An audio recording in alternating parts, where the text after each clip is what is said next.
I mean, like, can we get some walk-up music? Yeah. Not bad. I like Intergalactic. Yeah, probably might do something different, but that's a conversation for another day.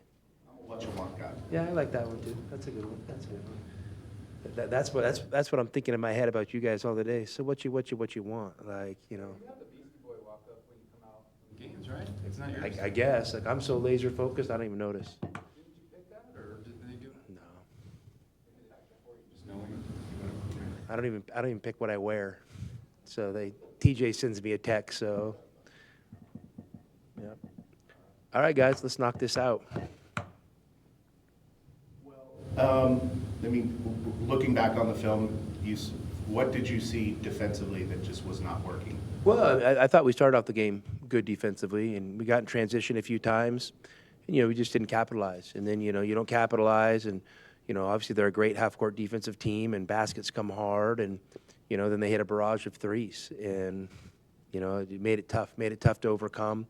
They played great. It was an awesome atmosphere, and, I guess that's going to happen from time to time. Not that it makes it right, but I felt like our guys responded, and, I felt like there were some cracks where we could have maybe made a little bit more of a push. We just didn't quite get through, but at least we gave ourselves an opportunity to see if we could crack into a big lead. So, this time of year, I knew it was going to be a tough game. I mean, when they're coming off a couple tough losses, they got everybody back. They're honoring one of their greatest players of all time. I mean, when you walk out in that arena and, prior to tip, every seat is full. I mean, and everything is synchronized and organized. I mean, it was a special environment, so they deserve a lot of credit for that. And their team played up to that level as well. And you could see that same thing on Saturday at Kansas with them having senior day and all of that. Yeah, listen, I can't get myself there yet, but 100% you could see that happening, and but we enjoy those opportunities, and I mean, hey, we're gonna have success eventually in one of those, and I know that, and we're going to keep challenging ourselves with those types of opportunities. After the ball game, Tommy, you had indicated that the guys maybe defensively had made some mistakes in terms of tagging the screener. But was that something they just fell back into? I mean, it's hard. I don't know if fell back into it. I mean, like, listen, you're always making mistakes. I mean, that's part of the game. I mean, this time of year, they're a good team. They ran a couple of things. A couple of them were, maybe just a little bit over-helping in certain areas, and a couple of them were maybe just guys not, having awareness on a certain action, versus a good player. And at the end of the day, it's one of those deals. And, you make a mistake. Sometimes the saving grace in basketball is they missed the shot. But you still made the mistake. And the tougher thing to deal with is you make the mistake and they make the shot. And they had a couple of those in a row during that stretch. So, I mean, things we'll continue to talk about. But, again, things that aren't like, 100% easy to do. It's just not a matter of, you going on video and saying, look at this mistake they made. Well, now you got to go coach humans against other really good humans that are making a play. So there's therein lies the challenge of coaching and playing. So, I'm not overreacting to any of that stuff. Speaking of atmospheres, what do you expect tomorrow? We got last game, ASU, but also 9 o'clock on a Tuesday. I hope it's raucous. I mean, I hope everybody goes and understands there's this thing in life called happy hour. And you can go out before, and usually the food and the drinks are discounted, and I hope they fully participate in that, and they come to root on a Wildcat team that's battled for them all year and done a great job representing the community. Because, listen, Tucson's built for it. It's not a sexy place all the time, and you know what? And we're used to being gritty and fighting for it, and this team has represented that. So I hope they come out and they honor the team the way they should be honored, and I expect they will. I mean, that's not a challenge. And then I hope our guys come out and honor the fans with an effort that McHale and our fan base deserve. Is the senior day stuff before the game? Yes. Is it weird that you're going to have several guys who just went through this last year? Yeah, my double dippers. Yeah, for sure. Yeah, no question. Yeah, that's what I told them. So, hey, our guys are such good dudes that they really want if they could not do senior day, they would, and just have it be about Arizona basketball. The 100%, our guys that are going to be honored on senior day would 100% devote. Let's just play the game and keep the focus on the team. But senior days are an opportunity to honor people who've given your program a lot. So we're going to take advantage of that opportunity to honor them, and some of them we're going to honor them again. Has there ever been a serious discussion? Because you do have situations where you have double dippers, as you say. You have seniors who are maybe going to come back and be a double dipper, and then you have guys who leave that aren't even seniors that are playing their last game and may know that, may not. But like the whole thing's kind of Well, difficult. I think there's more clarity now than there was in the years past, because I think what are we, 5 years, kind of 5 seasons post-COVID now, or 4 or 5 seasons. But I think a lot of those guys the majority of the people that were benefiting from that extra year are done. I'm sure there'll be a few stragglers with a injury redshirt year here or some, but I can't think of any of our situations where there's not clarity. When you went back and evaluated the tape, Tommy, why did you see that Anthony didn't take a single shot in that game? I mean, just didn't get any opportunities. Obviously, Iowa State's a great defensive team, and he just didn't get any space or get any touches. So, we got to try to help him with that, and also he's got to be opportunistic and try to find him. It's always a two-way street with that stuff.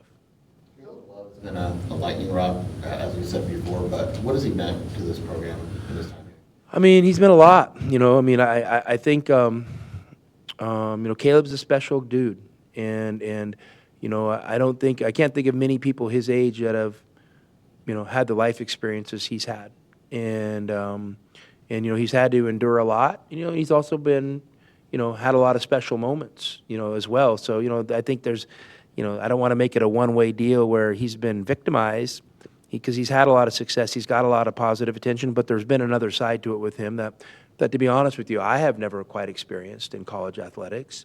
So I hope people take a step back and kind of take a breath and and appreciate him, and all he's been through. And that doesn't mean they have to love every shot he's taken or pat him on the back when he doesn't play great, whatever. I mean, that's their choice. But you have to respect how he's handled his business on a day-to-day basis. So I'm proud that we've been a part of it, and I think Arizona was a perfect spot for him to come have this opportunity. And I'm thankful that the university, the program, the athletic department, was all on the same page to give him that opportunity. Do you think there's any chance, I know I can answer this, but based on Bobby's comments after the game directed at Caleb, that he plays tomorrow with a little bit of just what you know of him? Nah. I mean, Caleb has that every game. I mean, I'm sure if he wanted to scroll through social media, he could find some motive versus an opponent, and I think he's outgrown that. I think he understands this is Arizona versus Arizona State. Obviously, a rivalry game. He's a big part of the rivalry, but I don't think there's anything personal, in my mind, and there shouldn't be.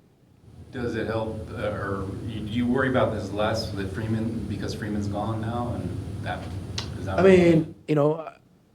I'm not worried about that. I'm just saying Arizona State as a whole, they're a scrappy team, and I think they're a team that's had success when their backs have been against the wall of fighting and fighting back. So that's the team that I expect to show up for them tomorrow. Yeah, no, you're good. You go. No, good. I had nothing good to say anyways. You're good. What's the story behind Grant Whiteman and Will Manaugh? Did you recruit them? I bring them up because there are a couple of guys. Well, I mean, wow, the story behind them. Okay, here we go. Grant was a part of the program when I came here, and I think he must have obviously redshirted that first year, and because he's been with us the past 4 years, and he's just a great young man from a great family that's has a long history with Arizona basketball. From his dad, his uncle, but both being rabid fans and supporters, and from his grandpa being Lute Olson's best friend. So he's just been an awesome guy to have around every way, every day.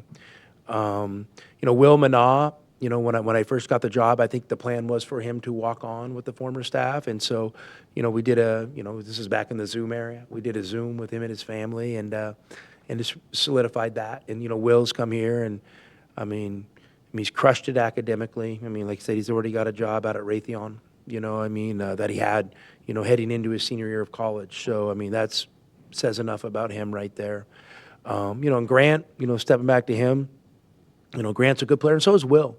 You know, but Grant, you know, I thought, you know, maybe he should spread his wings and go play somewhere. So we tried to look at a few opportunities for him to do that, and there were some real opportunities for him to maybe go to some Division I programs and play. And he would have earned playing time at those places, and I was really pushing him to do it. And not that I didn't love him, but I just thought it would be like, you know, good opportunity for him to actually, you put in all this work, now go do it and live the ups and downs of actually playing. And I pushed him, and you know, I remember we had like an emotional meeting in my office, and then he kind of left and didn't make a decision, and he came back with you know, one of the coolest quotes of all time about Arizona basketball. He said, you know, I love basketball, but I love Arizona basketball more. So I'm going to come back. And I was like, wow. I mean, that's pretty powerful. And, you know, when you have, you know, young men like that serving your program, it's pretty special to come to work with those guys every single day. Did you start him the last game last year, if I remember? I did. Yeah, I did. Yeah. Do you have something special planned for Liam that you're going to embarrass him publicly with his speech or anything? Oh, no. I mean, listen, honestly, guys, I mean, you know, I mean, maybe if we were out and about after and everything went well, you know, that would be the time. But it's going to be right before the game, so it's going to be all business. I mean, just thinking about when he started his college career, that now you have the opportunity to be there for him on senior day.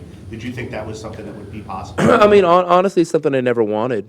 You know, Liam, you know, was a pretty good player growing up, and you know, he kind of, you know, he carved out his own path, and you know, we as parents were proud of that. And he went through the struggles that come with carving out your own path and being a young adult. And you know, he looked like he was coming through and fine, and then you know, sometimes life throws you a little curveball. And you know, last year, obviously, you know, he and Hallie, his fiance, you know, have a kid over the summer, and just, you know, priorities change. So the priority for him became more about, you know, starting his family and, you know, getting some more hands-on support from you know, his parents to kickstart his life. So that was the driving force to get him down here. But it's been cool having him around. To be honest with you, it's around the court every day. It's literally business as usual. You know, I don't go out of my way to talk to him or whatever. I mean, we can do that at home when he comes up to the house. So, but it's been fun having him around, and I know this. He's been really happy this year, and I think he's enjoyed the experience. So, you know, and obviously, you know, we've loved having him around, you know, as his parents, because you just never know. You know, when a kid's 18, I mean, I never went back home.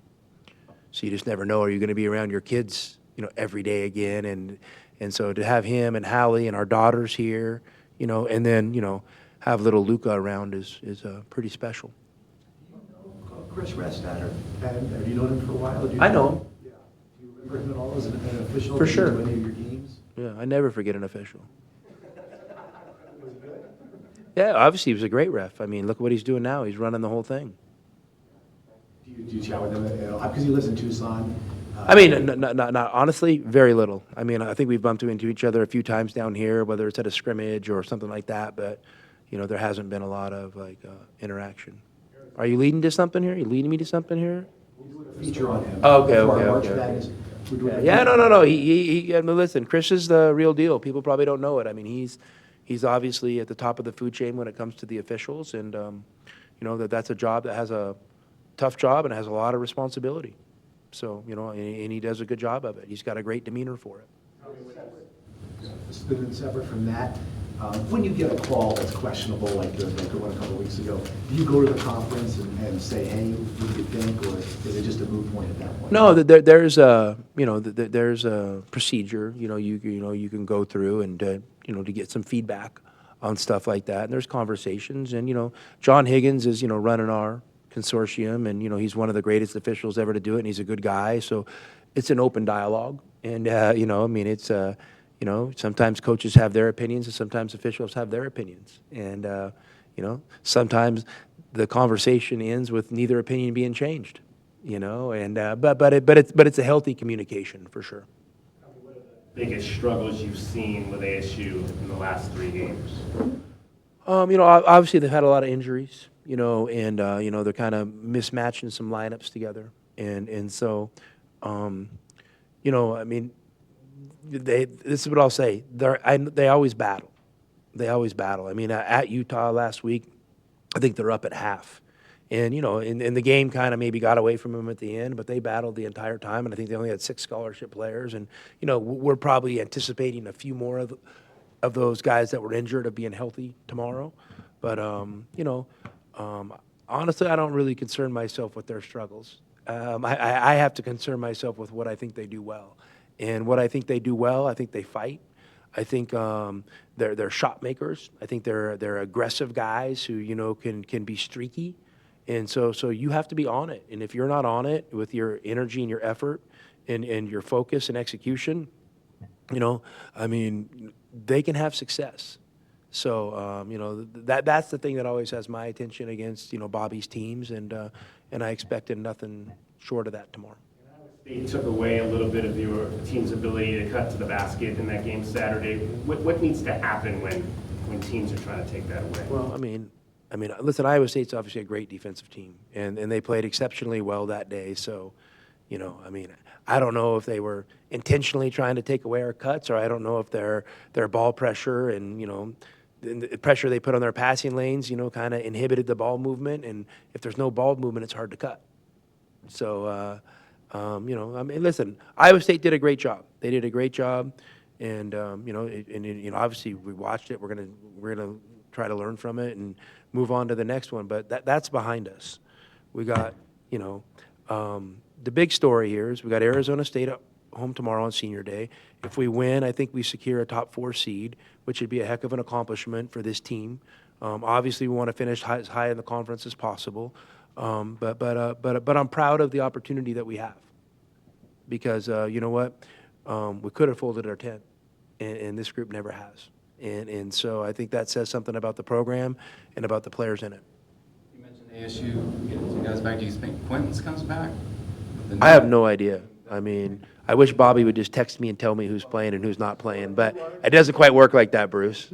But, reading about him, it sounds like they're down to 7 guys. yeah, I don't know. Honestly, I don't know. I know he hasn't played, but that doesn't mean he won't play tomorrow. So, I don't.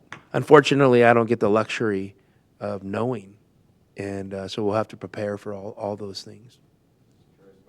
Where your speculation was from on that. What you know about being speculating? To these guys, or do you think they just know they win tomorrow, they get a bye? Yeah, we keep our guys up. We don't talk about it every day, but as you get deeper in the season, I think it's a great, opportunity for guys to kind of see, today here are the fixed points, and if these things happen, and what's the best way to improve your standing, to take care of business on your own, and you don't worry about anybody else. Yeah, our guys know where we're at. One other senior champ, right? What's his role been? How's his? Well, Champ's he's an unbelievable young man. Like Luke Champion is someone I've known for a long time. His dad was a former great player at Gonzaga. Played in the NBA, played overseas. Caught passes from John Stockton, and Luke and Liam are the same age and kind of played on the same. They were living in Atlanta. Obviously, we were in Spokane. So, his dad and I developed a relationship over the years, and then Luke and Liam ended up kind of on the same AAU circuit. So we got to spend a lot of time together. And, Luke, he signed at Samford out of high school. He was a Division I player, and just one thing led to another. And, they reached out to me one day, and they actually had some family connections in Tucson. And, what happens a lot of times when, Luke came to Tucson, his parents moved out here a year later. And his parents were empty nesting it back in Atlanta and wondering what they were doing. And so his parents moved out here, and, his dad's very successful in the business world. So, it's really cool to see. to see all these things, you know. So we're excited. You know, we also got a couple great managers we're honoring tomorrow. You know, Elon and Coleman, those guys have been unbelievable, and you guys know the affinity I have for student managers. I mean, to me, if you're looking for someone to hire, I would start there, you know, with guys that have come in that, you know, have served others over themselves in a role that doesn't seem too sexy. And I think if you looked at a number of successful coaches out there, you know, whether it's at the NBA level or the college level, a lot of them started out as student managers. And so, you know, I want to make sure those guys, people understand what they mean to our program, because, I mean, the work they put in is tireless. I have no idea how they get good grades and you know, with the workload that they carry within our program.